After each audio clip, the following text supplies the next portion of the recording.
Walang ibang nakakaalam ng sekreto ko na yon, kundi si Mira lang. Huwag mong sabihin, ikaw si Mira. Hindi mo na ako kailangan makilala pa. Dahil papatayin kita. At Kung ikaw man si Mira, na. nakikiusap ako bilang kapatid mo. Minahal ko si Andres at mahal niya ako. Tulong! Tulungan niyo ako!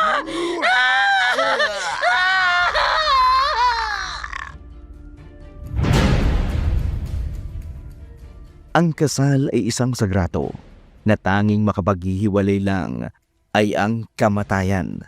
Ngunit may mga tao talagang handang gawin ang lahat para makasira ng pamilya. Ito ay kwento ng isang babaeng pinagtaksilan ng kanyang asawa sa maling paraan hanggang saan niya tatanggapin ang kahayupan ng asawa o ipapaubayan niya na lamang ito. May lakas pa kaya siyang magiganti o ibang tao ang gagawa noon para sa kanya? Mira! Mira! Andito na ako! May maganda akong balita. Teka lang sandali! Oh, Andres, ano ba't sinisigaw-sigaw mo dyan sa labas ng bahay? At hindi makapag-antay ang ibabalita mo. Mahal, natanggap na ako sa trabaho bilang construction worker. Talaga? Oo, mahal. Sa ilang araw kong paghahanap ng trabaho, natanggap din. Bukas na bukas, pababalikin kami sa site para sa unang training namin. Ba't kailangan nating mag-celebrate? Ano ka ba naman, mahal? Magsisimula pa lang naman ako ng trabaho at wala pa akong pera. Hindi naman kailangan ng malaking pera, mahal, para makapag-celebrate tayo ng tagumpay mo. Sandali lang. Ihahain ko lang ang niluto ko. Tamang-tama itong sinabawang manok. Masarap nga yan, mahal. Pero hayaan mo, kapag unang sahod ko sa site, kakain tayo ng masarap sa labas. Naku, gastos lang yan. Ang mahalaga, magkasama tayo. Tawagin mo na si Romel at nang makakain na tayo.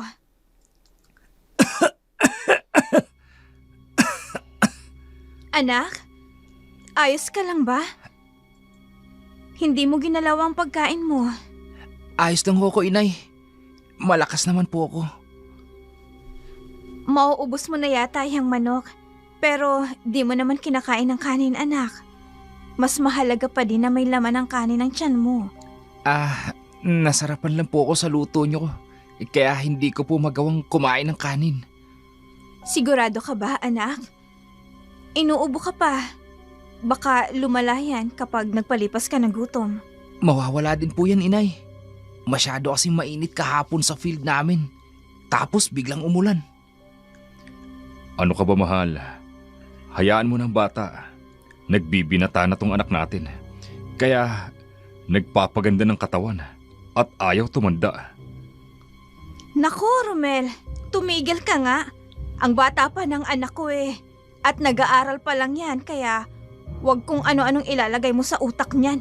Baka gawin niya. Matapos ang masaya nilang hapunan, nagpahinga na sila. Maliit lang ang bahay ni Mira. Iisang kama lang ang kanilang gamit. Sa gitna si Mira natutulog at sa kanan niya naman ay ang kanyang asawang si Andres. At sa kaliwa naman ng katabi ng bintana ay ang anak niyang si Romel. Kaya naririnig ni Mira ang madalas sa pag-ubo ni Romel habang sila ay nagpapahinga. Kinabukasan, nagpaalam na si Andres kay Mira para pumunta sa site. Hindi niya na naihatid pa ang anak sa eskwelahan dahil ayaw niyang malate sa unang pagpasok niya sa training. Nasa labasan pa lamang siya ng site ay makikita ang ilan sa mga kasamahan niyang pumapasok sa loob. Ilang sandali lamang ipinatawag na sila ng foreman. Agad silang umupo at inihanda ang upuan.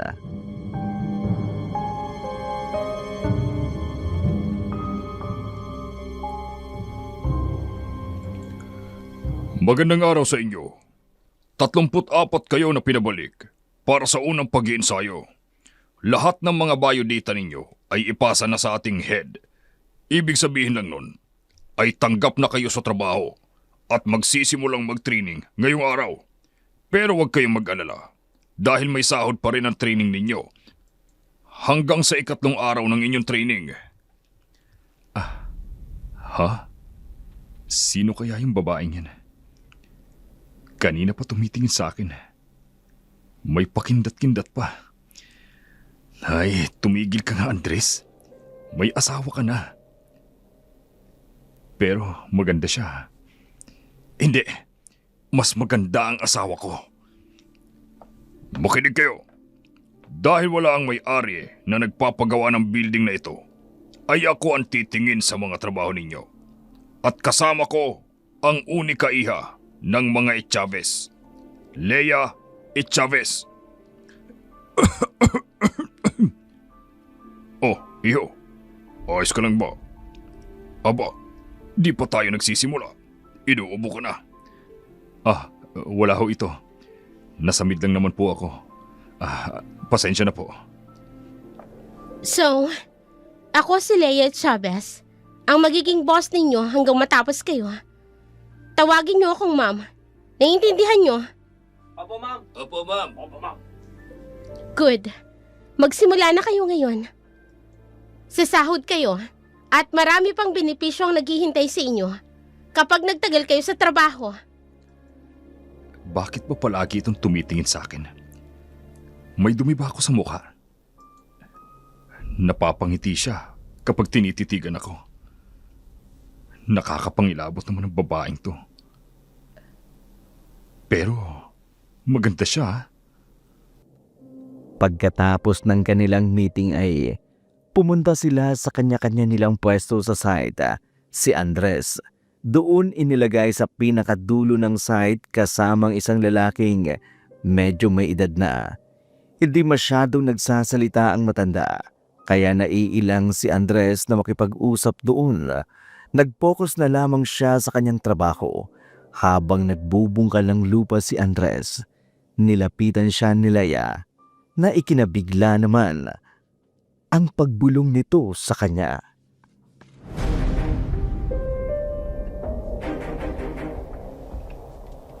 Tapos ka na ba dyan? Ma'am Leia, kayo po pala. May kailangan po ba kayo? Wala naman. Tinitingnan ko lang kung tamang trabaho ninyo. Ma'am, masyado na ho kayong malapit sa akin, ma'am. Baka kung ano pong isipin ng iba sa atin. Bakit? Nahihiya ka ba? Hindi naman po sa ganun, ma'am. Baka may makakita ho sa atin. Huwag mo na masyadong iniisip ang sasabihin ng iba. Binata ka naman, hindi ba? Po, may asawa po ako, ma'am. Huwag mo nga akong biruin ng kanyan. Totoo po ang sinasabi ko, ma'am. Hindi niyo po ba nakita sa resume ko? Hindi. Ang alam ko lang, mukha kang binata. May anak na rin po ako, ma'am. Ganun ba? Pwede naman akong maging bagong nanay niya. Oh, ano ba? Ba't mo ba ako tinulak? Sorry, ma'am. Hindi ko sinasadya. Bakla ka ba? At takot na takot kang hawakan ng babae? Ma'am, nire-respeto ko lang po ang pamilya ko. Okay, sige. Tapusin niyo na ang trabaho niyo. Malapit na mag-uwian. Napabuntong hininga na lamang si Andres nang makita niyang naglalakad palayo si Leia. Kinakabahan siya sa mga kilos nito. Pero hindi niya na lamang pinahalata, lalo na sa mga kasama niya. Baka kung ano pang isipin ng mga iyon. 5:00 ng hapon nang matapos sila, nakita pa niya si Leia na nakatingin na naman. Akala niya'y iirapan siya nito, pero bigla siya nitong nginitian. Patay mali siya si Andres habang nasa biyahe pa uwi sa kanila.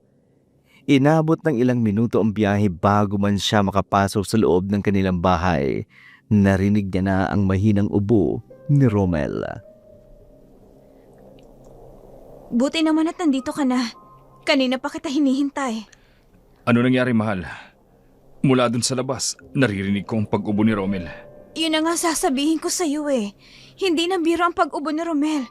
Kanina lang, May dugong lumabas sa bibig niya. Ano? Kailangan na natin siyang ipatingin sa doktor.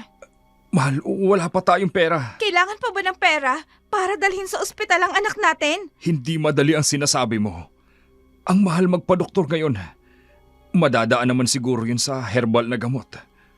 Paano kung mamatay ang anak natin dito sa bahay?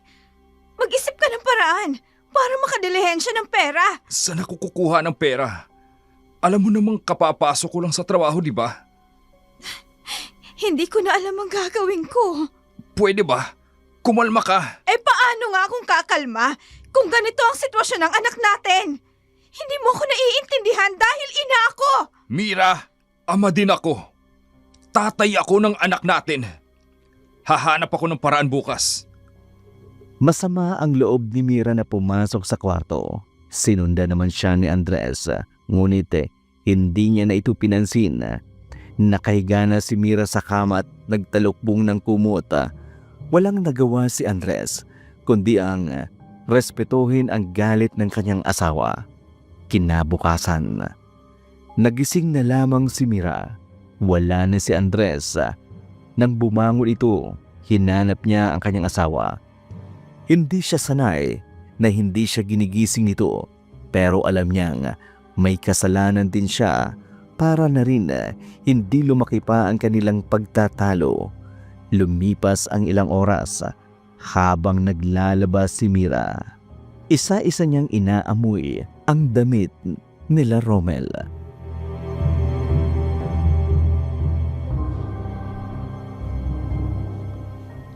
Bakit kaya ganito ang damit ni Romel? Ang dungis-dungis. Tapos ang lansa ng amoy. Ano ba yan? Nakakasuka ang amoy. Saan naman kaya galing ito? Romel? Romel, bumaba ka nga rito? Bakit to, inay? Anong ginawa mo sa eskwelahan nyo? Bakit ganito kadumi ang uniform mo? Nakipag-away ka ba? Ha? Nay, hindi po ah. O anong nangyari? At saka, amuyin mo nga ang lansa-lansa ng damit mo. Hindi naman o, inay ah. Amoy putik lang po yung naamoy ko. Naku, Romel. Baka nagsisinungaling ka lang. Nay, totoo po yung sinasabi ko. Naglaro po kasi kami ng mga kaklase ko kahapon. Pero bakit ganito ka, Rome? Nay, alam mo po ba yung larong volleyball? Nasalampok po ko sa lupa. Doon po sa may putikan. Romel, sinasabi ko sa iyo kapag nakipag-away ka talaga, malilintikan ka sa akin. Sakitin ka na nga kung ano-ano pang inaatupag mo. Nay, wala ho talaga. Kahit pa pumunta po kayo na school, ako pong pinakamabait doon. Ay nako, bolero, nagmana ka talaga sa tatay mo. Wala namang nakitang kahit na ano si Mira sa mukha ng anak na nagpapatunay na nagsisinungaling ito. Kaya minabuti na lamang niyang wag nang magtanong pa rito. Mabilis na lumipas ang mga oras at nakauwi na din si Andres galing sa trabaho. Hindi naman matiis ni Mira si Andres, lalo na kapag kapakanan ni Romel ang pinag-uusapan. Kaya nilunok niya kanyang pride at pinansin si Andres. Pagkatapos maghapunan, nagsimula na silang mag-ayos ng higaan para makapagpahinga. Nakasanayan na ni Mira sa may bintana matulog. Kaya noong mag-aalas 2 na ng madaling araw, nagising siya na makarinig siya ng ingay ng aso malapit sa kanilang bintana. Lumabas siya ng kwarto nila. Pumunta sa kwarto ni Romel para tingnan ang ingay na iyon.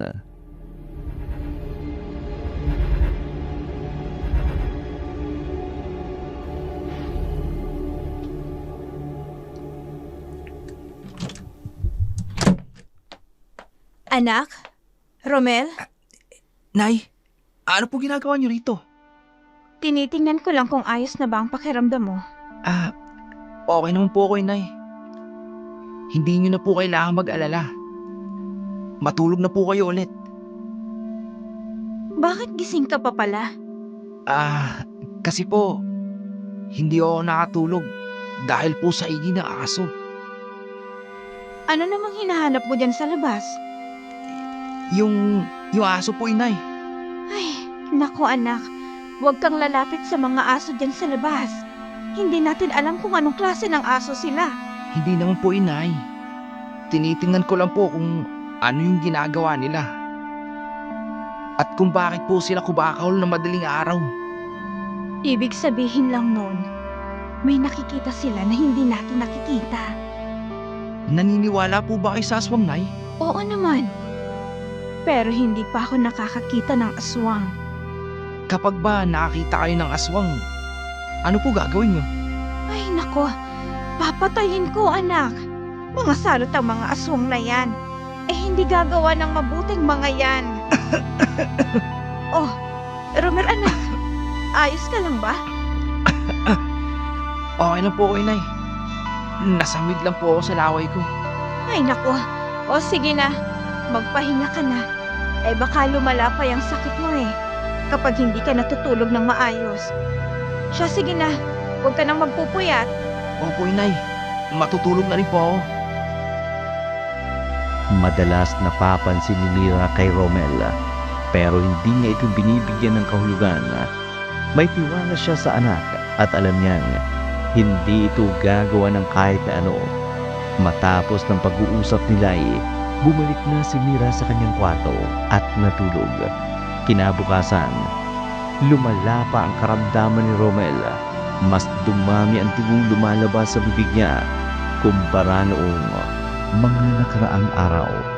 Halos hindi na rin siya makahinga sa tuwing inuubo siya.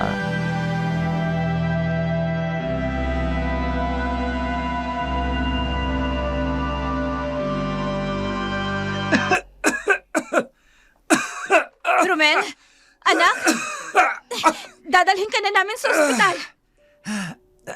Na hindi na po. Ayos na po ako. Anong ayos? Hindi ka ayos, anak. Andres, wala ka bang gagawin? Mamamatay na lang ang anak mo dito. Wala nga tayong pera, Mira. Ni piso. Wala tayong pera. Paano tayo tatanggapin ng ospital? Inaalala mo pang bayad sa ospital kesa dito sa anak mo? Ayan ka na naman. Magagalit ka na naman. Nagdidilihensya nga ako ng pera. Nag-iisip ako ng mauutangan. Pero inuuna mo yung bunganga mo. Paano ako makakapag-isip? Naghihingalo ng anak natin. Nakuha mo pa talaga mag-isip? Dalhin na natin siya sa ospital, Andres. Kapag may mangyari sa anak natin, isusumpa kita. Romel, humawak kang mabuti sa kamay ko. Huwag kang pipikit. Pakiusap. Dali-daling dinala ng mag-asawa ang kanilang anak. Sakay ng isang tricycle.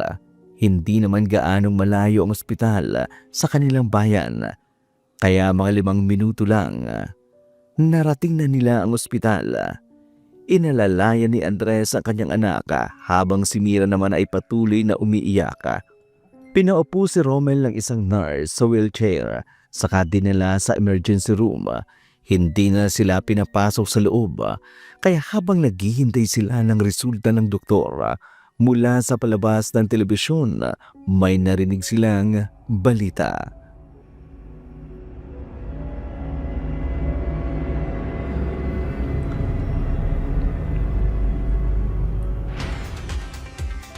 Isa na namang karumal-dumal na pagkawala ng iilang mga manok sa bayan natin. Natatagpuan ito sa iba't ibang parte ng lugar na tila ba kinatay. Maraming nagsasabi na hindi pagnanakaw ang motibo ng may gawa dahil hindi naman ito buong niluluto, kundi kinakain lang ang ilang parte ng katawan at ang pinaghihinalaan na gumawa nito ay mga aswang. Ako, si Mike, nag-uulat. Ay nako, nakakatakot naman yan. Huwag mong sabihin naniniwala ka sa mga aswang, Mira. Hindi totoo ang aswang. Andres, wala namang masama kung maniniwala ako sa mga aswang. Panakot lang yan ng mga matatanda dun sa mga batang matitigas ang ulo at hindi umuuwi kahit na gabi na. Ay naku Andres, pag ikaw dinalaw ng mga aswang, Tatawanan talaga kita. Sus, hindi naman ako natatakot sa mga aswang. Sila ang dapat matakot sa akin. Sa laki ba naman ng katawan ko? Uurong talaga sila. Puros kayabangan. Baka kamo umurong yung pagkalalaki mo pag nakaharap ka ng aswang. Sino ho ang magulang na pasyente? Ay, ako ho ang nanay. Kamusta na po ang anak ko? Pumasok po kayo sa loob para masabi ko po ang lahat ng kailangan ng pasyente.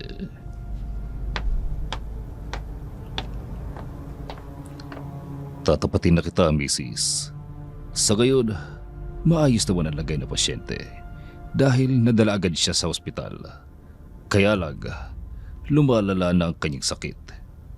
Leukemia. Leukemia? Ano hong leukemia, Dok? Cancer ito sa dugo. Maraming causes ng cancer. Delikado ho ba yan, Dok? Walang sakit na hindi delikado. Pero kung tatarungin mo kung pwede pa itong agapan, yes. Kailangan lang namin siyang ipalaboratory para malaman pa ang iba pa niyang sakit. Ayaw ko po, inay. Pero bakit naman, Romel? Ayaw ko po magpalaboratory, inay. Maayos naman po yung lagay ko eh. Romel, anak. Ikakabuti mo ang gagawin ito.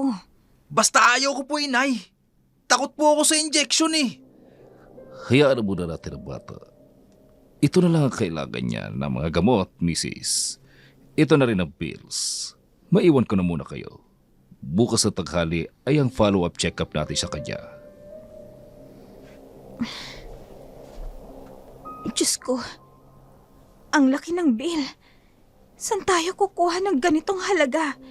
Pati mga gamot ni Romel. Niyakap ni Mira si Romel habang pinapatahan naman siya ni Andres. Sa mga oras na yun, hindi alam ni Mira kung saan kukuha ng pera, lalo na't si Andres lang ang kumakayod sa kanila. Pero hindi niya hayaan na hindi maganap ng mapagkakakitaan para lamang magkapera. Pagka-uwi nila may nakasalubong silang kapitbahay.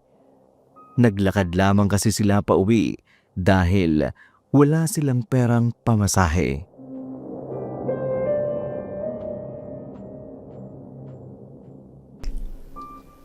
Uy, Mare!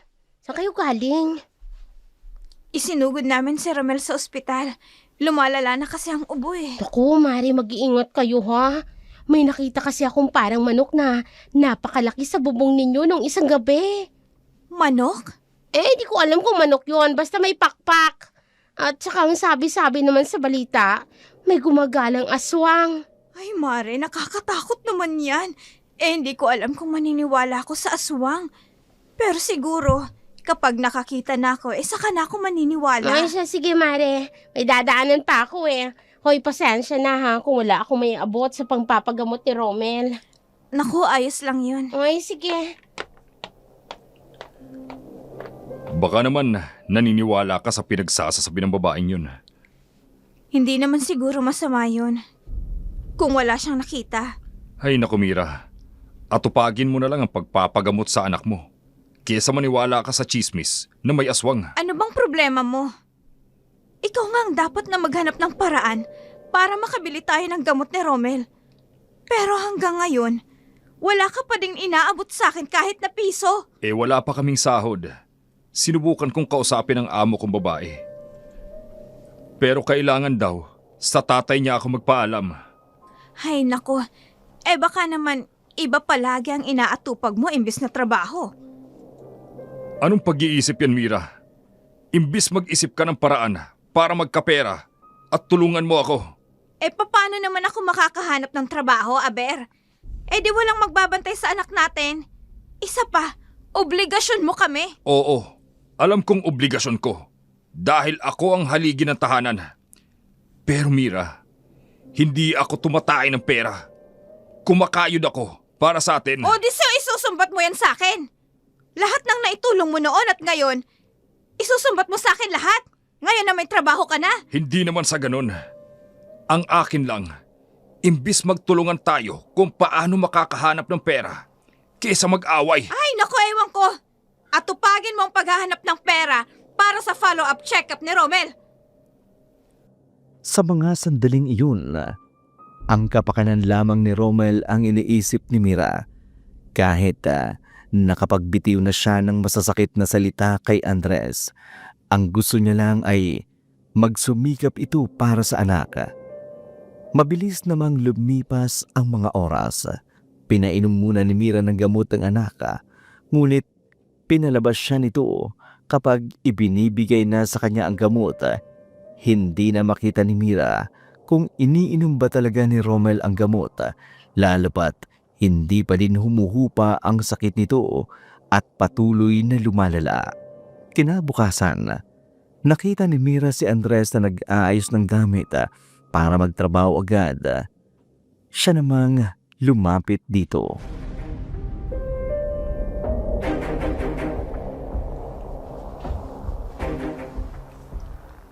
Andres, wala ka ba talagang mauutangan? Kaya nga ako pumasok ngayon eh.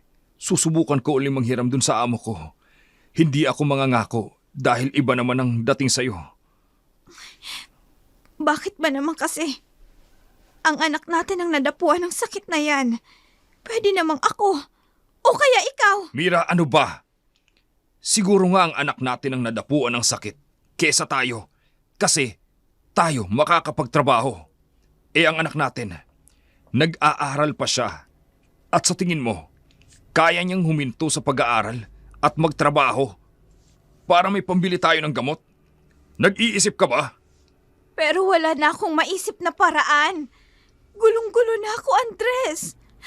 Natatakot ako. Baka kung anong mangyari sa anak natin. Ikaw lang ba ang nag-aalala, Mira? Paano naman ako? Anak ko rin si Romel.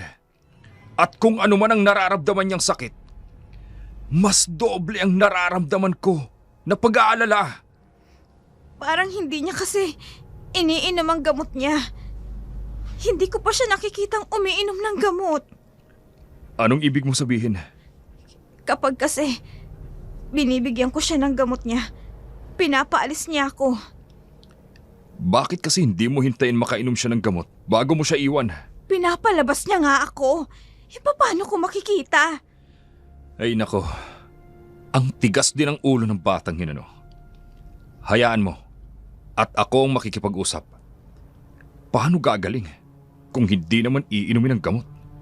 Sige, kausapin mo na lang mamaya pag uwi mo. Nag-aalala talaga ako ng gusto sa kanya. Oo, sige. Papasok muna ako. Baka mahuli na ako sa trabaho. Sige na, umalis ka na. Basta mamaya, sisikapin kong makapaghanap ng pera para mabayaran ang bill sa ospital. Sige, pupunta din ako ng ospital. Isasama ko si Romel at magtatanong na din kung magkano lahat ng babayaran natin. Tumango na lamang si Andres kay Mira. Saka siya umalis habang si Mira naman ay nagsimula na maglinis ng bahay. Papunta na kasi siya sa ospital. Pagkatapos ng tanghalian, pinainom niya din ng gamot si Romel. Tulad noong gabi, hindi niya naman ito nakitang iniinom ang gamot. Ayaw niya namang pilitin ito. Iniisip niya na lang na baka ayaw lang nitong makita siyang nag-aalala. Ilang oras pa ang lumipas. Sakay ng tricycle, tinungo ni Mira at Romel ang ospital. Pagkarating nila doon, agad na lumapit si Mira sa nurse desk para magtanong.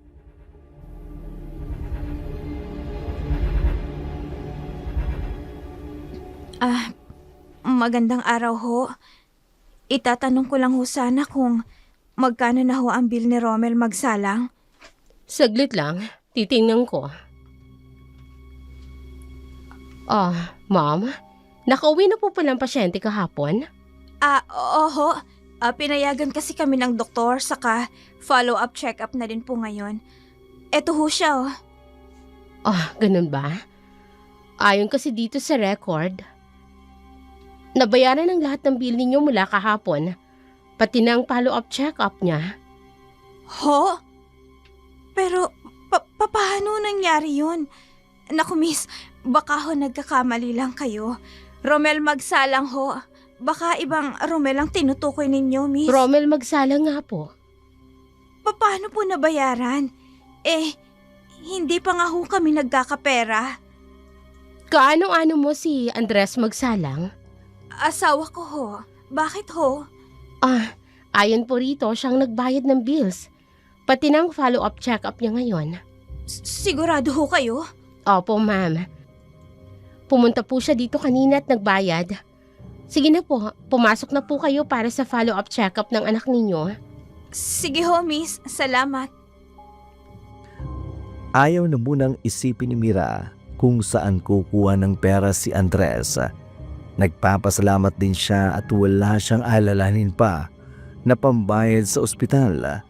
Nakapokus lamang siya sa atensyon niya sa anak. Maya-maya pa'y lumabas na ang resulta. Maayos na ang kalagayan ni Romel. Ayaw naman itong magpalaboratory, kaya sinabihan na lang si Mira na iwasan ang mga pagkaing maalat para hindi na lumala ang kanyang ubo. Umuwi si Mira at Romel. Pagdating nila sa bahay, siya ding pag-uwi ni Andres, kaya naman binuksan agad ni Mira ang isyo tungkol sa pera.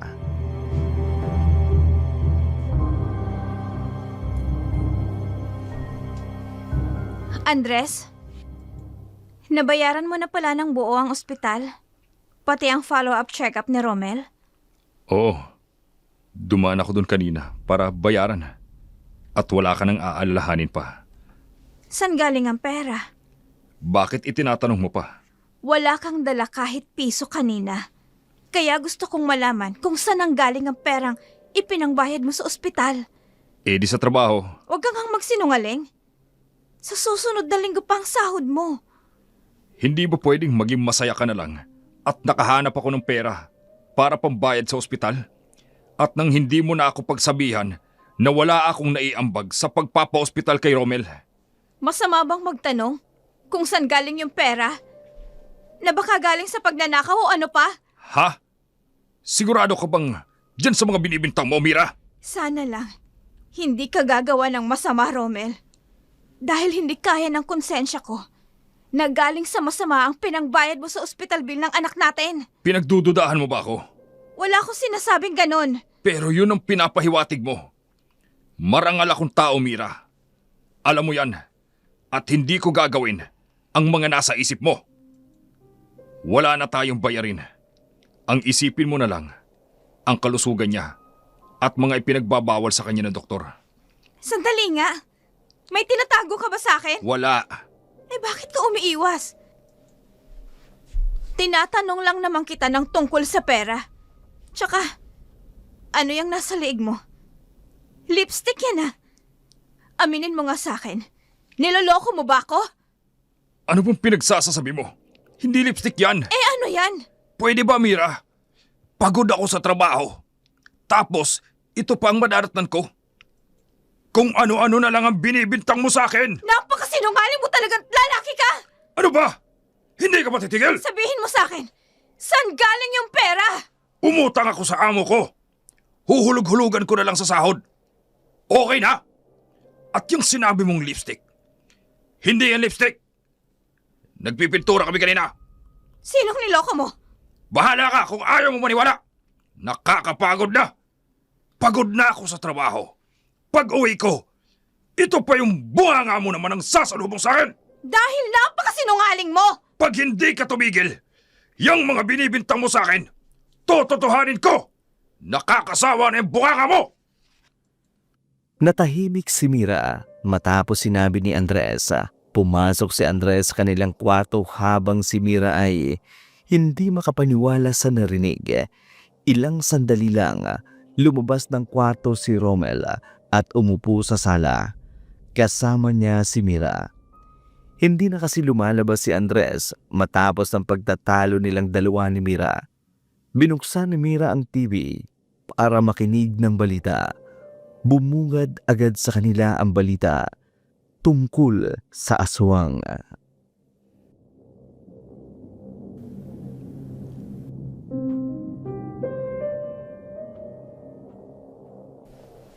Ay nako, ayan na naman ang balita tungkol sa halimaw. Ikaw ba anak? Naniniwala ka ba sa mga aswang? Hoy, anak! Kinakausap kita. Bakit parang namumutla ka dyan? May masakit ba sa'yo? Wala ho, inay. Sabi ko, ikaw baka ako ay naniniwala sa mga aswang. Siguro. Ewan. Baka meron po talaga. Eh bakit parang kinakabahan ka? Aminin mo nga sa akin. Ang alin ho, inay? Kung nakakita ka na ba ng aswang? Hindi pa po.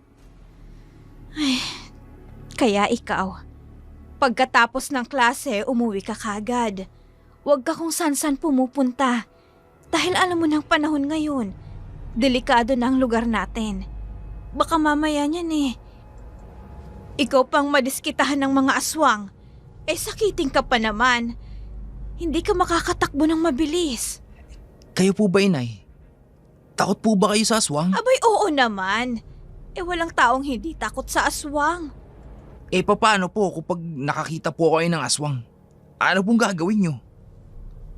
Kapag nakakita ako ng aswang, kung hindi man ako makatakbo palayo, lalaban na lang ako. O baka mapatay ko pa ang aswang. Oh, anak, ayos ka lang ba? Inuubo ka na naman. Opo, inay. Nasamid lang po ako. Oh, siya, sige na. Magpahinga ka na. Tama nang kakaisip ng mga aswang na yan. Hindi nakaligtas pa sa mga mata ni Mira ang panginginig ng anak. Hindi niya matukoy kung dahil ba ito sa sakit ng anak o may iba pang dahilan. Pinatay ni Mira ang TV at pumasok sa kwarto para tabihan ang asawa. Tulog na ito. Kaya minabuti niya ding magpahinga na rin.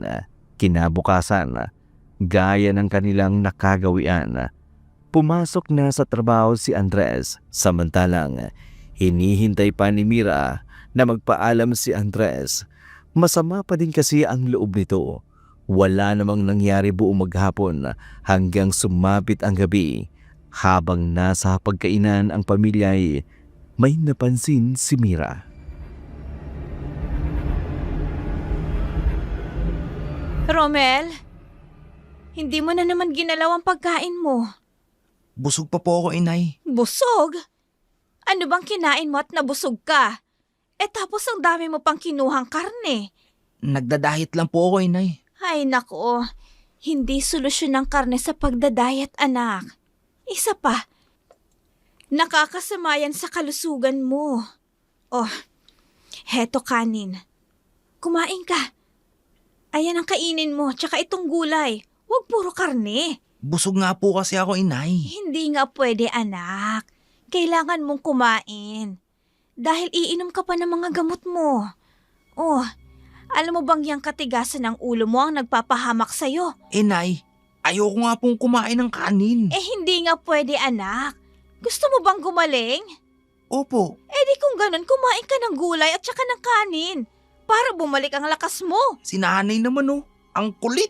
Ay nako, diet ka pa Napapansin ko ang lumalaki ka na. Paningin nyo lang po yan, inay. Tigilan mo ako, Romel. At hindi ako bulag. Imbis na mga yayat ka sa sakit mo parang nadadagdagan pa ang timbang mo. Alam nyo po, inay, masyado lang po kayong stress nitong huli. Kaya ang hindi mo po nakikita, iyon po yung napapansin mo. Ganito po ako kalaki noon pa man, inay. Hay, sige na. Kumain ka na lang. O ikaw naman, Andres.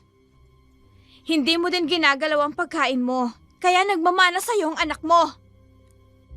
Hindi kumibo si Andres.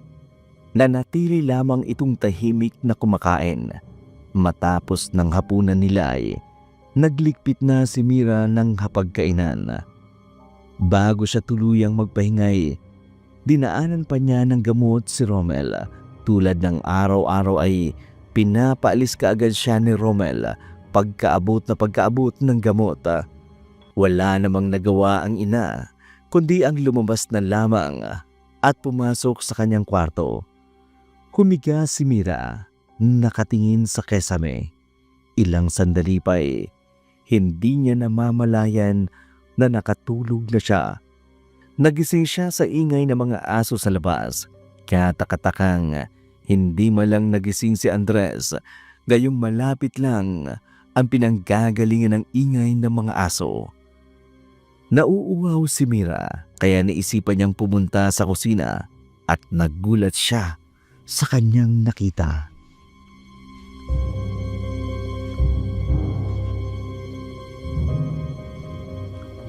Romel, Nay, bakit gising ka pa? At saka, bakit nakapatay ang ilaw? Ano yan? Karne? wala po ito, Inay. Naku, huwag mo nga akong pinaglololoko Alam kong may tinatago ka sa likod mo. Sige na, ipakita mo sa akin yan. Ano po kasi, Inay? Karni po. Sabi ko na nga be. Nagugutom po kasi ako, Inay. Kaya kinuha ko po tong hilaw na karne para lutuin. Magluluto ka ng nakapatay ang ilaw? Sisindihan ko naman po yan, Nay. Kukunin ko lang po tong karne sa ref. 12:00 na, nagugutom ka pa din. Di ba sinabi mo sa akin na kumain ka na ng kanin kanina? Busog po ako kanina, Inay. Ngayon po, nagising po ako na kumukulo po yung tiyan ko. Paano kang mabubusog niyan? Puros karne lang ang laman ng tiyan mo. Umiinom ka pa ng gamot. Kaya siguradong tutunawin lang ang kinain mong yan. Masarap po kasi itong karne, Inay. Ay, naku, ikaw na bata ka. Kung ano-ano na lang ang naiisipan mong gawin. Pasensya na po, Inay. Hindi na po mauulit. Nagugutom lang po kasi talaga ako ngayon O siya, sige na. Ako na magluluto. Ano bang gusto mo? Prito na lang po. Maraming mantika yan. Hindi nakakabuti sa katawan mo. Magluluto na lang ako ng sinabawan na karneng baboy. Lalagyan ko ng sibuyas, pechay. Igisa ko na din sa bawang. Wag! Aray! Sorry po, Inay. Aray, ano ba? Bakit mo ba biniglang agawin tong karne, anak? At saka, ang talas ng kuko mo. Nay, hindi naman po matalas yung kuko ko. Anong hindi? Tingnan mo nga ang kamay ko, nagkasugat pa. Pasensya na po, Inay. Hindi ko po sinasadya. Hindi po kasi ako mahilig sa sabaw Sige na, Inay. Gusto ko po yung piniritong karning baboy. Ay, nako. Umiral na naman yung pagkabata mo. O sige na, ihahatid ko na lang sa kwarto mo kapag natapos ako. Yung sugat nyo nga po pala, Inay. Gamutin nyo po agad. Nagpapasalamat naman si Romel sa ina. Saka ito nagbadaling pumasok sa kwarto. Habang nagsisimula na si Mira na magluto ng gusto ng kanyang anak, maraming tumatakbo sa kanyang isipan at mga tanong sa mga napapansin sa kanyang anak. Ngunit wala naman siyang mapagsabihan ng problema. Muli niyang tiningnan ang sugat sa kanyang kamay. Maliit lang siya pero parang kalmot.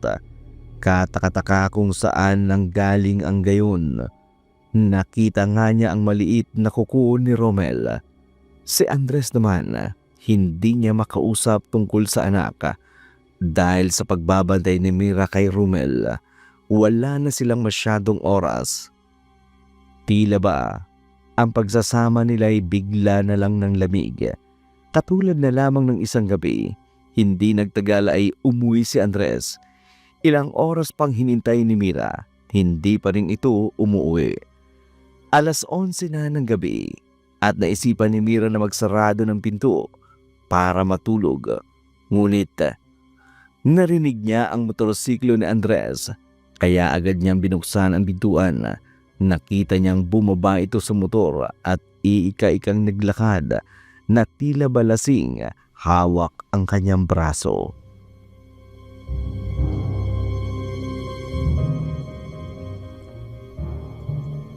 Anong nangyari sa'yo? Bakit ngayon ka lang? Pwede bang pasukin mo muna ako, Mira? Talaga bang bunganga mo ang sasalubong sa akin? Heto, Uminom ka muna ng malamig na tubig para mahimasmasan ka. Salamat. Gagamutin ko lang yung sugat mo. Ano ba? Dahan-dahan lang. Saan mo ba kasi nakuha ang mga sugat na to? Para ka namang bago, Mira. Ano bang trabaho ko? Sa opisina? Siyempre, construction ang pinasok ko. Wala naman akong sinabing... Ano ba yan, Mira? Wala ba talagang araw na mananahimik ka muna? Tinatanong ko lang kung saan ka galing. 11:00 na ng gabi at nagpakalasing ka pa talaga? Nagtatrabaho ako. Kaya ako nasusugatan eh. Naglalasing ako. Dahil niyaya ako ng katrabaho ko sa inuman. Ayun. Pwede ka naman palang sumagot ng maayos. Kailangan mo pa talagang taasan ng boses. Ewan ko sa'yo. Nabibwisit ako sa tuwing sinasalubong mo ko ng sermon. Hindi naman ako magsesermon kung tutulungan mo ako sa anak natin. Bakit? Ano bang ginagawa mo sa bahay? Nagtatrabaho ako sa labas. Ikaw ang naiiwan dito. Kaya responsibilidad mo na alagaan ang anak natin. Parang ang ibang inaatupag mo eh. At hindi na trabaho. Isipin mo ang gusto mong isipin. Puro ka na lang duda. Wala ka na ba talaga ginawa? Kundi ang sisihin ako sa lahat dyan. Ha? Diyan ka na nga. Magpapahinga na ako dahil maaga pa ako bukas. Anong oras ka aalis bukas? 6:00. Ano? 6:00? Hindi ka naman siguro bingi, ano? Bakit sobrang aga naman yata? Kailangan naping matapos yung sa may labasan kasi tagulan na. Hindi naman magtatrabaho sa labas dahil wala namang bubong doon. Pero Andres, 9:00 pa ang pasok nyo, di ba? Pwede ba huwag ka ng tanong, Mira, ha? Alalahanin mo, ang laki ng perang inutang ko sa amo ko, ha? Kaya kailangan ko mag-overtime para kahit paano may matira pa sa sahod ko. Baka kung wala akong maibot sa'yo, sasalubungin mo na naman ako ng sermon. Napaupo si Mira, hawak-hawak ang kanyang puso at huminga ng malalim. Alam niyang may mali. Hindi ganon ang nakilala niyang Andres. Nakikita niya sa pagbabago ng ugali nito at halos ipagtabuyan na siya. Hindi siya uupo sa isang tabi at maghihintay na lang na bumalik ang dati. Kaya naman, kinaumagahan, naisipan niya itong sundan sa trabaho. Hindi pa siya nakapupunta sa trabaho. Kaya noong sumakay siya ng motorsiklo pinasundan niya si Andres. Sinakto niyang huminto sa malayo ng site. Nakapasok na si Romel sa site, samantala nagdadalawang isip siya kung susundan niya ito sa loob hanggang sa naglakas ng loob na siya. Tahimik sa loob pero hindi alam ni Mira. Ang ibang nagtatrabaho doon ay nagpapahinga. Doon kasi sila mismo sa site natutulog. Maya-maya lang ay nakarinig siya ng boses at alam niyang kay Andres iyon.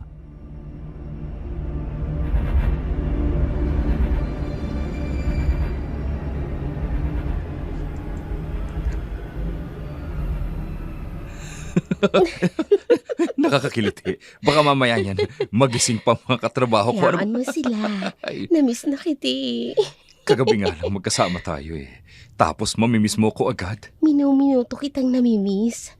Gusto ko, lagi kitang nakikita. Oh, nakakagaan nga ng loob na parati kang nandyan sa tabi ko. Mabuti naman. At ganun ang nararamdaman mo. Andres, Oh, kainin mo to. mukhang masarap yan ah. Oo, akong nagluto niyan. Andres! Mira! Kaya pala maaga kang umalis. Hindi kumain. Dahil iba ang gusto mong kainin. Teka, mali ang iniisip mo. Bitawan mo nga ako! Halika na. Umuwi na tayo. Bitawan mo Sa ako. bahay na tayo mag-usap. Huwag kang mag-skandalo rito.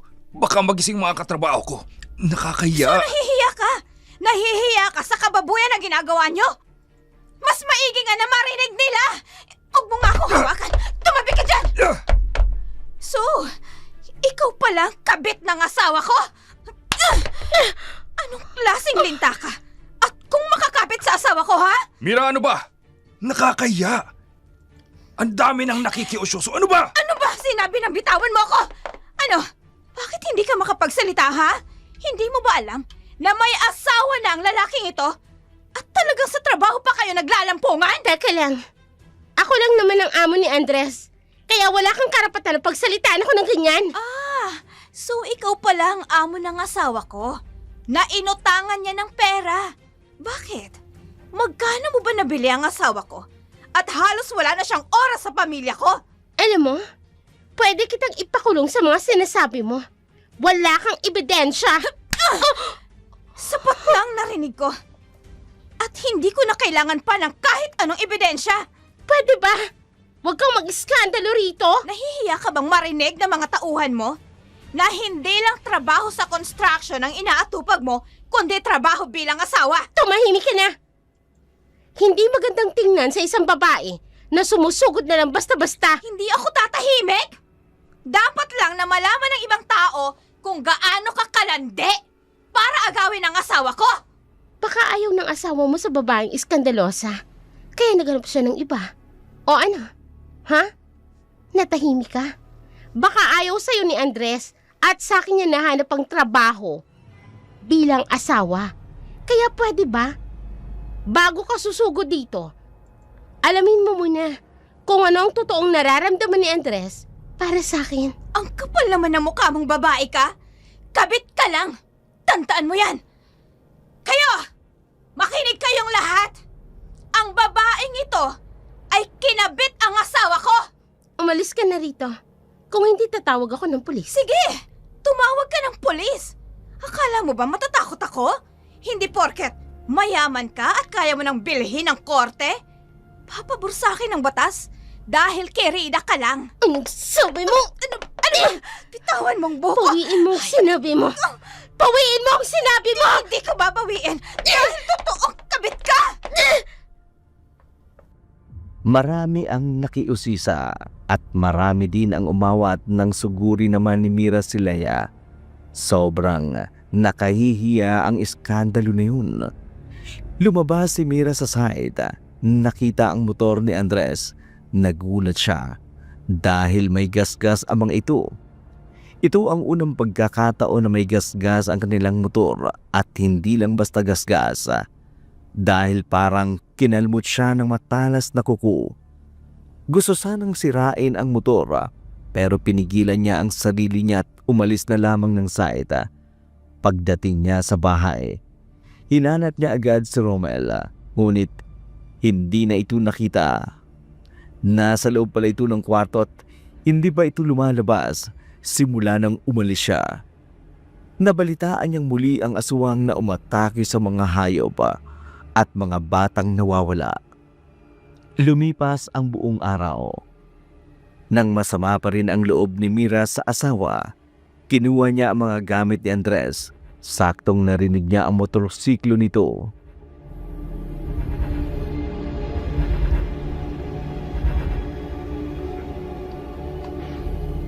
Umalis ka na dito! Ayan ang mga gamit mo! Ano bang problema mo? Nagmamaang-maangan ka pa? Matapos ang nangyari kanina? Pagod ako sa trabaho. Kaya kung pwede, itigil mo na ang kahibangan mong to! Huli ka na! Nagsisinungaling ka pa! Ikaw pang may ganang magalit? Napakawalang hiya mo! Yan! Dahil sa kabubunganga mo sa akin, nawala na ako ng gana! Wala na akong nagawang tama para sa'yo! Kung naging mabuti ka lang na ama sa anak natin, hindi ako magbubunganga sa'yo! Ano ba sa tingin mo, Mira, ha? Nawala akong kwentang ama! Dahil yun ang pinapakita mo, Andres! Nasa ospital lang anak natin, pero nakuha mo pang mambabae! Hindi mo ba alam na si Leia ang boss namin? At kaya niya akong ipatanggal sa trabaho Dahil sa ginawa mong pag-iiskandalo kanina. Nakakahiya! Bakit ako mahihiya? Ako ang asawa mo, Andres. At kabit lang siya. At ipinagtatanggol mo pa talaga siya sa akin. Ano bang pag-iisip yan, Mira? Kaya pala kapit na kapit ka sa kanya. Dahil sa utang mo sa kanya. Sarili mo ba ang kapalit ng pagtulong niya sa atin? Ha, Andres? Akala ko ba binabayaran mo ng hulugan? Pagod na ako! Bakit ba hindi mo nalang aminin na gusto mo na talagang kumabit doon? Sabi na tumigil ka na eh! Ang kapal ng mukha mo. Pinagmukha mo akong tanga. Aminin mo na ang totoo! Oo! Oo! Mahal ko na si Leia. Oo! May relasyon kami ni Leia. Oo! Niloko kita! Ano? Masaya ka na? Hayop ka! Walang hirap! Tumigil ka na! Ito naman ang gusto mong marinig, di ba? Kaya pwede ba? Manahimik ka na! Napakawalang hiya mo! O siya! Total! Nakakapagod ng magpanggap. Nung una, pilit kong iniiwasan si Leia dahil nire-respeto kita.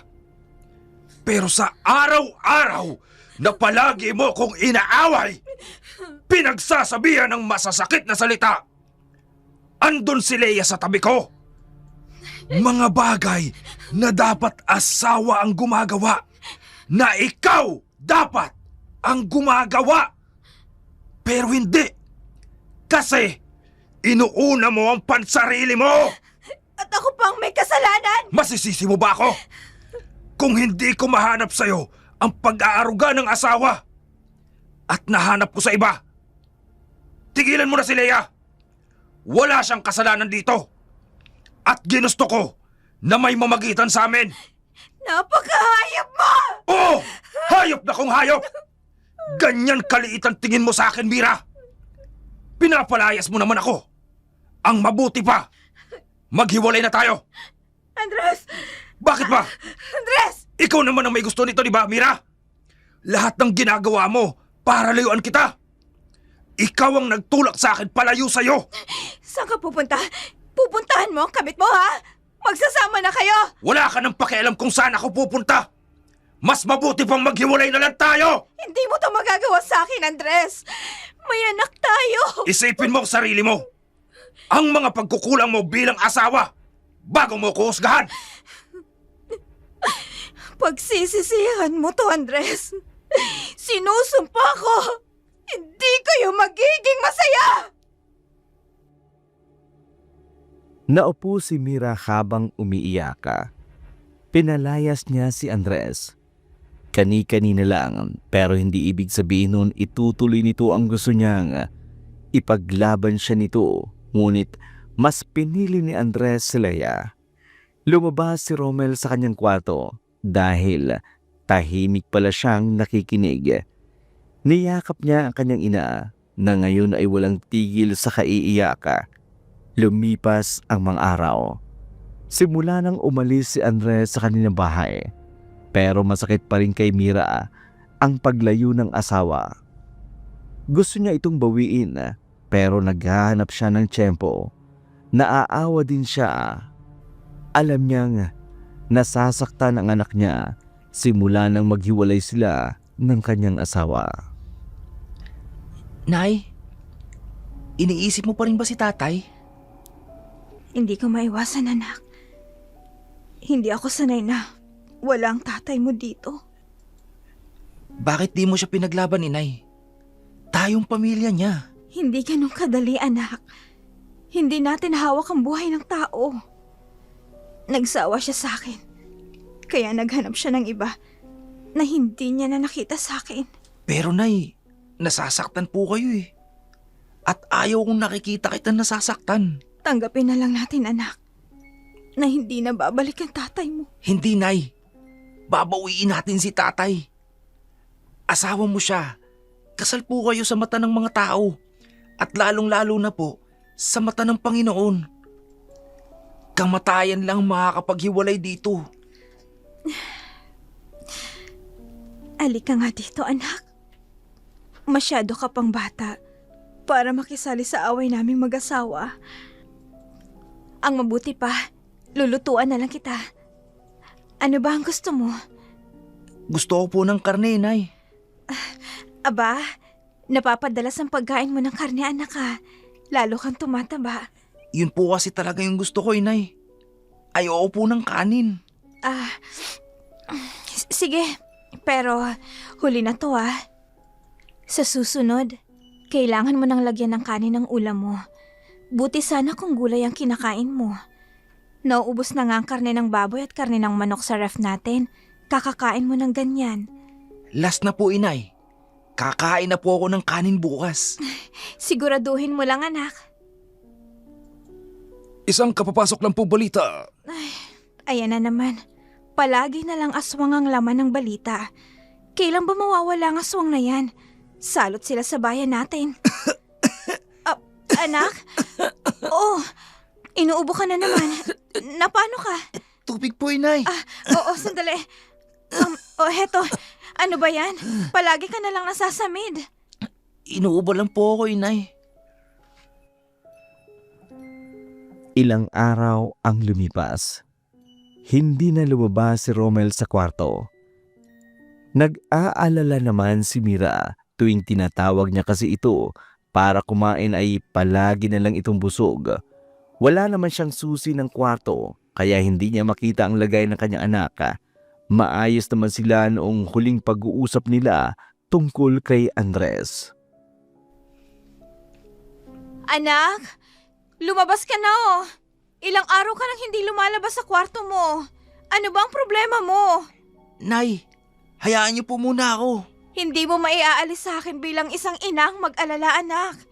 Hindi kita nakikitang kumakain. Malakas naman po ako, Inay. Huwag niyo na po akong alalahanin. Ang alalahanin niyo po, yung kalusugan niyo. Lalo na't wala na si tatay. Hindi kita pwedeng pabayaan, anak. Nakakulong ka na lang sa kwarto mo. Nay, please, hayaan niyo po muna ako. Kaya kong mag-isa. Anak, hindi ako aalis dito hanggat hindi ka lumalabas ng kwarto mo. Sinabi ko na nga umalis na kayo rito! Anak! Anak, anong nangyayari sa'yo? Anak, buksan mong pinto!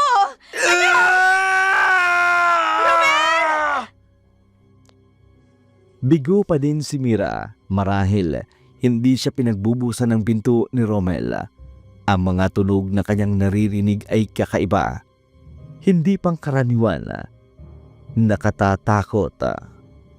Lalo na't ang isipin tungkol sa kanyang anak. Pero ang katotohanan na hindi niya ito nakakausap ng maayos ay nagsisilbing pangamba ni Mira. Buo na ang kanyang desisyon na kausapin si Leia. Sobrang depressed na kung paano niya mapapakain si Romel at alam niyang kay Andres ay makikinig ito. Nagpunta si Mira sa bahay ni Leia. Hinintay niya itong makalabas. Sakto namang nagbukas ito ng gate para ilabas ang kanyang kotse. Hindi nagdalawang isip si Mira.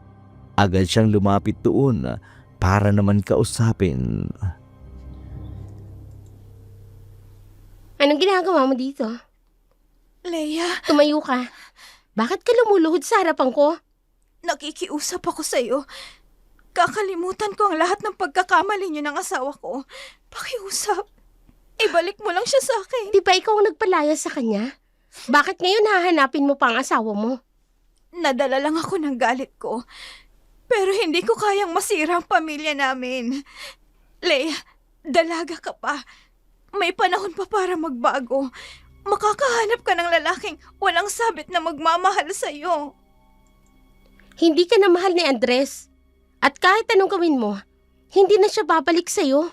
Leia, may anak kami. Kahit man lang para sa anak ko. Maawa ka naman sa amin. Maawa? Nung panahon pa na iniwan mo ko at nangako kang babalik, naawa ka ba sa akin? Ano?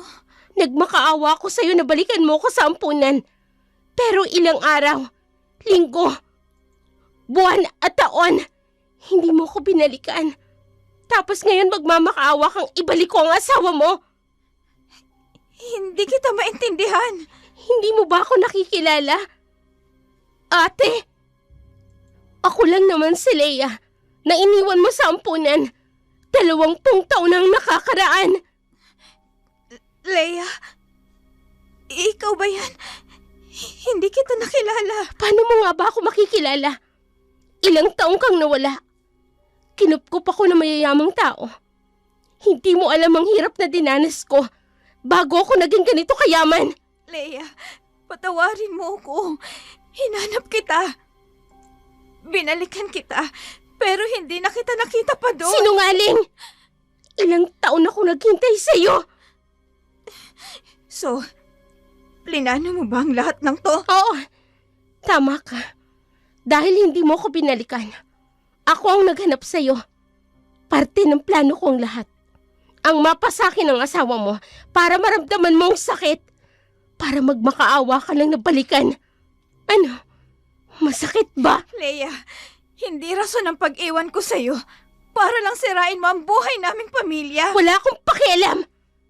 Hindi ka pwedeng maging masaya. At mas lalong hindi na ulit babalik si Andres sa'yo. Leia, pakiusap. Alang-alang sa anak ko na pamangkin mo. Ibalik mo na sa akin si Andres. Pangako, babayaran ko ang utang niya sa'yo. Huhulug-hulugan ko. At kakalimutan ko ang lahat ng nangyari sa inyo. Leia, nagmamakaawa ko. Magsimula tayong muli. Tiwan mo ko. Pasensya ka na. Pero mahal ko si Andres. At mahal niya ako. Kaya hanggang kamatayan, ipaglalaban ko siya. Naiwang tulala si Mira, naglalakad na parang nabagsakan ng langit at ng lupa. Lahat ng kanyang naririnig hindi pumapasok sa kanyang isip. Pilit man niyang nilalabanan ang luha niya pero patuloy lang ito sa pagpataka. Hindi niya namamalayan na nakarating na siya sa kanilang bahay. Sinalubong na lamang siya ni Romel at niyakap ng mahigpit. Dumaan ang isang gabi. Ay narinig kaagad ni Mira ang motorsiklo ni Andres. Lumabas siya at masayang sinalubong si Andres. Ngunit galit ang salubong nito sa kanya. Andres! Andres, salamat naman at bumalik ka. Bitawan mo ako! Bakit mo pinuntahan si Leia sa bahay nila? Para ano? Gusto ko lang namang sabihin sa kanya na naibalik ka sa akin. Hindi na ako babalik sa'yo, Mira. Naiintindihan mo ba? Tapos na tayo! Gano'n na lang ba kadali sa'yo yun? Naiwanan kami ng anak mo. Huwag mo akong daanin sa drama mo. Hindi ako nagdadrama. Ilang araw ka nang umalis dito. Mas pipiliin mo ba talaga ang kirida mo? Andres!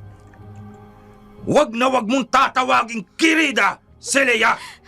Dahil simula nang pinalayas mo ko, siya na ang tumayong asawa ko.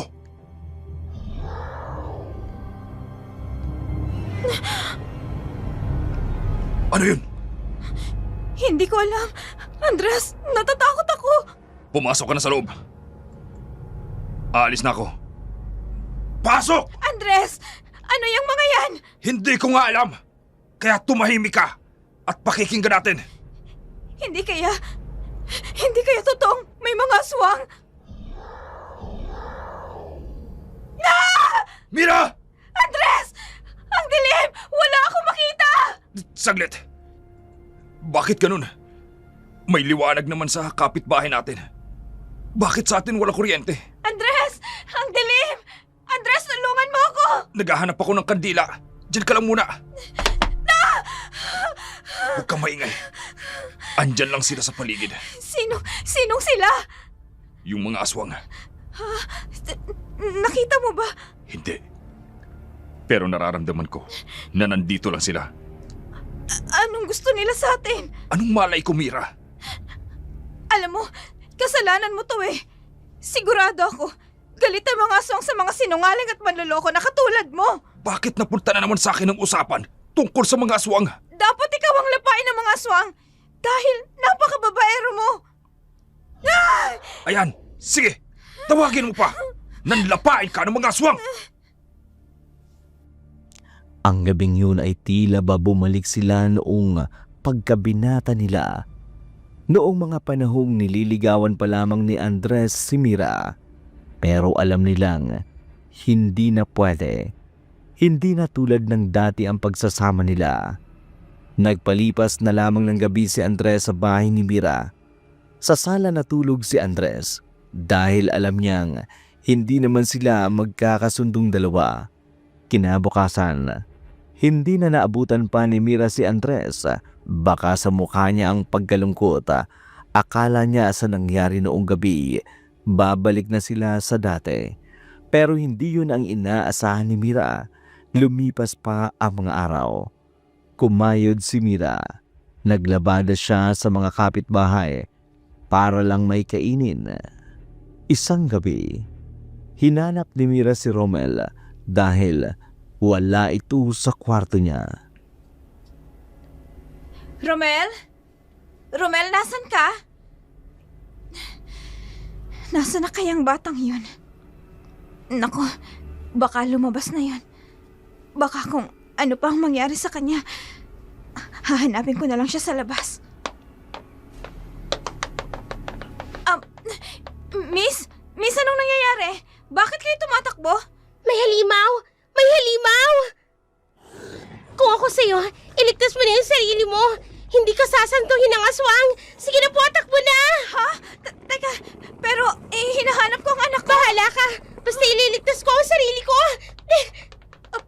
Diyos ko. Romel! Romel, anak, nasan ka ba? Romel, anak ko! Tulong! May aswang! Diyos ko! Aswang! Ha? Mabuti na lang at nakatakbo pa kami doon. Dahil kung hindi, maabutan pa kami. Paano ng anak ko? Diyos ko, Panginoon ko. Sana, huwag niyo pong pababayaan ang anak ko. Ilayo niyo po siya sa mga aswang. Siya na lang ang natitira kong pamilya. Umingay ang kanilang lugar. Kanya-kanyang tago ang mga tao dahil sa takot habang si Mira na may isinarado ang pintuan. Alalang-alala siya sa anak na si Romel. Sinusubukan niyang tingnan uli ang kwarto, ngunit wala ito sa loob.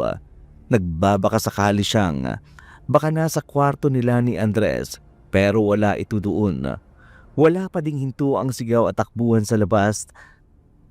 May narinig din siyang sirena ng mga pulis at sa pagkakataon na yun, alam niyang tinutugis na siya ng mga pulis at ang aswang. Samantala, sa bahay naman ni Leia, puno ng mapusok na pagmamahal na tila ba'y mga dalaga at binata ang dalawa. Namalagi si Andres sa piling ni Leia at nalaman niya ang tunay na pagkatao nito tungkol sa relasyon nila ni Mira. Hindi ko akalain. Nakapatid mo pala si Mira. Wala sana akong balak na ipaalam sa'yo, Andres. Parte yun ng plano ko. Pero unti-unti, nahulog ako sa'yo nang hindi ko sinasadya. Ang laki ng pagkukulang ng asawa ko. Halos araw-araw, bunganga niyan laging sasalubong sa akin tuwing uuwi ako sa trabaho. Tinulak niya ako palayo sa kanya. At ngayon, naramdaman ko sa iyo, Leia, ang pagmamahal at pag-aalaga na dapat siya ang gaganap bilang asawa ko. Kung may kasalanan man ako, yun ay nagsawa at napagod na akong umintindi sa kanya. Mahal mo ba ako, Andres? Mahal kita, Leia. At totoong nararamdaman ko sa iyo. Andres? Ano yun? Sandali. Iniwan mo bang bukas ang pintuan sa labas? Hindi. Pagkapasok mo, isinarado ko ang pinto. Bakit, anong nangyari? Tingnan mo. Bukas ang gate. Ano? Imposible yun. Sarado yan bago tayo pumasok sa loob. Pumasok tayo sa kwarto. Ano gagawin natin doon? Sigurado akong nandito ang aswang. Ha? Aswang? Naniniwala ka doon? Kilala ka mong tao, takot ka sa aswang? Hindi ako nakikipaglokohan. Nung pumunta ako kay Mira para kumprontahin siya, andun din ang aswang. Ako ang sinusundan niya. Bakit ka naman niya susundan? Anong naging kasalanan mo sa kanya? Or kilala mo bang sinasabi mong aswang? Hindi ko nga alam. Basta, andyan siya nung nandun ako kay Mira. At ngayon, andito na naman siya. Hindi ko alam kung anong kailangan niya sa akin. Pinagtitripan mo ba ako? Leia, totoo ang sinasabi ko. Umalis na tayo. Andito na siya sa loob ng bahay. Ay, ano yan? Sino yan? Ipapupulis kita sa ginagawa mo! Teka, kukunin ko lang yung baril.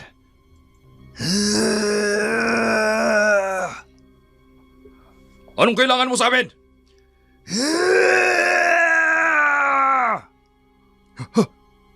Huwag kang lalapit!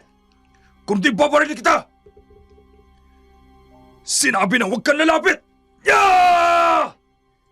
Yeah! No! Leia!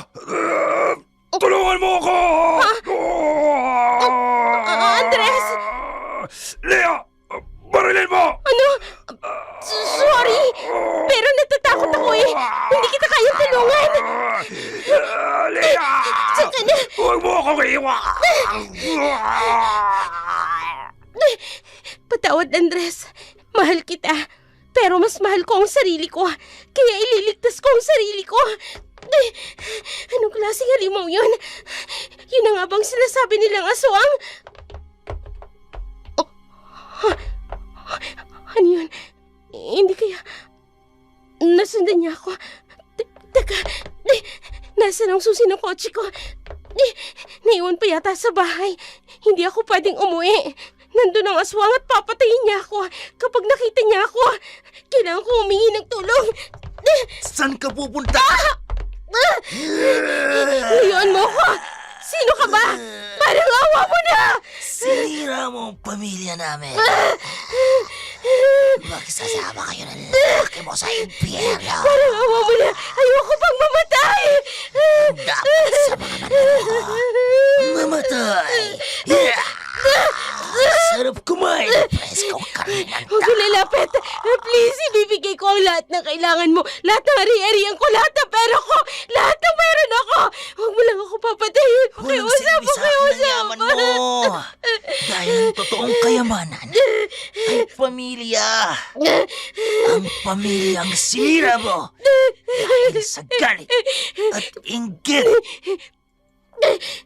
Walang ibang nakakalam ng sekreto ko na yon, kundi si Mira lang. Huwag mong sabihin, ikaw si Mira. Hindi mo na ako kailangan makilala pa. Dahil papatayin kita at Kung ikaw man si Mira, nakikiusap ako bilang kapatid mo. Minahal ko si Andres at mahal niya ako. Tulong! Tulungan niyo ako! Nagsisisigaw si Leia ng ibaon ng aswang. Ang matalas nitong kuko sa kanyang tiyan. Namilipit sa sakit si Leia at napaluha dahil katapusan na ng kanyang buhay. Muling umungol ang aswang kasabay ng pag-alulong ng mga aso. Sa huling pagkakataon, kinuha ng aswang ang puso ni Leia. Saka ito kinain na parabang aso na gutom na gutom. Maya-maya pa isang putok ng baril ang narinig sa kalagitnaan ng gabi, kasabay ng pagkatumba ng aswang sa tinamaan nito. Ha! Nadali din ka ng aswang ka! Akala mo, makakatakas ka? Salot ka sa bayan namin! Nako, makakatakas pa yata yung aswang! Tingin! Akala ko, mahuli ko ng aswang at magiging bayani ako dahil doon. Sayang, pusit na aswang yun. Ang bilis! Yari ka talaga sa akin pag nag-cross uli ang landas natin! Mukhang patay na tong biktima ng aswang. Hindi ko man lang naisalba. Tatawag na lang ako sa headquarters ng mga pulis. magkakaawar din ako. Bestanod na nakahuli sa aswang. Nagsidatingan ang mga pulis at inimbestigahan ang nangyari. Sinabi naman ng tanod ang kanyang nakita kung saan patungo ang aswang. Hindi na hinabol pa ng mga pulis dahil nawala na ang dugo nito na siyang sinusundan nila. Dinala nila ang bangkay sa morgue at napag-alaman nila na may bangkay pa sa bahay ni Leia. Yun ay walang iba kundi si Andres. Samantala, sa bahay naman ni Mira, nag-aalala siya para sa kanyang anak. Hindi dahil hindi pa ito umuwi at alanganin na ang gabi. Nabuhayan siya ng loob nang sunod-sunod ang naririnig niyang katok sa pintuan. Dali-dali niyang binuksan ang pinto at tumambad sa kanya ang duguang si Romel. Nay! Romel? Anak? Diyos ko! Anong nangyari sa'yo, anak? Bakit may tama ka ng bala? Nay! Batuwarin mo ko. Teka, sandali, anak. Dadalhin kita sa ospital. Anak! Hindi na ho, Nay. Hindi na po ako tatagal. Ano bang sinasabi mo dyan, Romel? Dadalhin kita sa ospital. Delikadong maubusan ka ng dugo. Teka. Bakit hindi kulay pulang dugo mo, anak? Bakit kulay itim ito? Ano ba to? Nay, tuwarin niyo po ako sa nagawa ko kasalanan, Nay. Anak, hindi kita maintindihan. Ano bang ibig mong sabihin? Wala na po si tatay. Nay, pinatay ko po siya. At ang kabit niya. Romel, ano bang sinasabi mo? Nay, masakit sa akin makikita kitang nahihirapan at nasasaktan. Ayoko silang makitang masaya habang ikaw nagdurusa. Bakit mo ginawa yun, anak? Hindi tayo mayaman, pero hindi kita pinalaking mamamatay tao. Nay, kinain ko po yung mga puso nila. Ang mga laman loob nila. Ano? Romel, ano bang pinagsasasabi mo, anak? Isa po akong infected na aswang. Nahawa ako nung kaklase ko na aswang. Ano? Hindi totoo yan, anak. Hindi ka aswang. Nay, totoo sinasabi ko, Nay. Pero hindi ako kumukuha ng mga batang nawawala. Marami kami. Hindi ako nag-iisa. Tanging hayop lang po ang kinakain ko. Si Papa at yung kabit niya lang po yung una't huling pinatay ko at kinain ko. Diyos ko. Nay, patawad po. Romel, anak. Dapat sinabi mo sa akin ito para natulungan kita. Sino po ang kontrolin ng sarili ko, Inay? Pero, nang iwan tayo ni tatay para ipalit sa isang babae, mas lalo akong lumakas at puno ng pag-ihiganti. Hindi matatakpan ng pagkakamali. Ang isa pang pagkakamali, anak. Dapat ay hinayaan mo na lang na humusga ang Diyos sa kasalanan nilang nagawa. Nako. Wala naman nanakit sa'yo, Nay. Mamuhay ka ng tahimik at maging masaya kahit wala na ako. Anak, Romel, dadaling kita sa ospital. Anak, Huwag na kumapit po, Inay. Hayaan niyo na po ako mamatay. Ayoko na pong makapanakit pa ng tao. Ilang taon na ako nagtitis. Ngayon, nasimula ko na kumain ng tao. Natatakot ako na pati ikaw mapatay ko. Pero anak, Nay, alagaan mo sarili mo, Nay. Mahal na mahal kita. Ano ko? Romel! Romel! Anak! Romel! Umiiyak si Mira habang nakahiga si Romel sa kanyang bisig na mga oras na yun. Alam niyang wala ng buhay ang kanyang anak. Ang daming tanong na pumapasok sa isip niya. Ang daming nangyari pero wala siyang makausap. Wala nang sasagot sa kanya. Minsan naisip ni Mira, kasalanan niya ang lahat. Kung sakali bang hindi niya iwan ang kapatid niyang si Leia, wala sanang Andres na pipiliin at magiging masaya sa iba. Wala sanang Romel na maghihiganti dahil sa kanya. Niyakap niya ang kanyang anak bago siya tumawag ng ambulansya. Kinabukasan, pumunta si Mira sa morgue. Hinanap ang bangkay ni Andres at ni Leia. Kapatid, patawarin mo ako sa kasalanan ko. Hindi ko intensyon na iwanan ka. Kung kaya ko lang ibalik ang lahat, sana masaya tayong magkasama. Para sa'yo naman, Andres. Alam kong malaki ang pagkukulang ko sa'yo bilang asawa. At hindi dapat kita binigyan ng rason para maghanap ng iba. Patawarin niyo ko. Sana maging masaya kayo kung saan man kayo naroroon.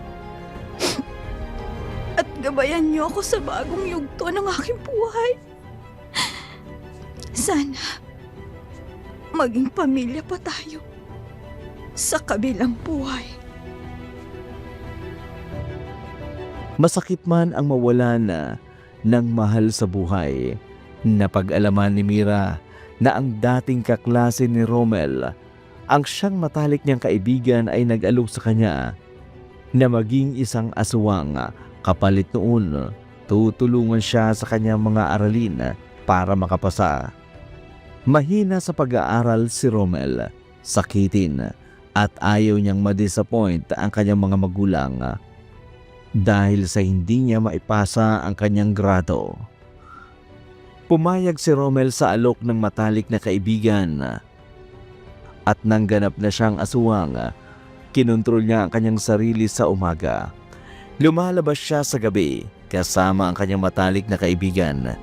Inaalok siya ng masarap na ulam na karni ng tao pero ayaw niya. Ang kaibigan niya ang nanguguha ng bata at ginagawang ulam. Mas lalong naaawa si Mira sa natuklasan niya tungkol sa pagiging aswang ng kanyang anak, kung bakit maibabalik niya ang oras at panahon ay gugustuhin niyang malaman sa una pa lang na aswang si Romel para matulungan niya itong mawala ang sumpa. Nang sa gayon, mag-isa na lang siya sa buhay. Natuto siyang magtrabaho nang hindi umaasa sa iba. Ang dami niyang natutunan sa kanyang buhay. Isa na dito ang buhay ng may asawa. Pinapahalagan ang asawa habang nasa piling mo pa dahil nag-uudyok ang mapanlilang na kapusukan sa mga taong hindi pinapahalagan ang pagmamahal ng bawat isa. Hanggang dito na lamang ang ating kwento at sana'y inyong nagustuhan.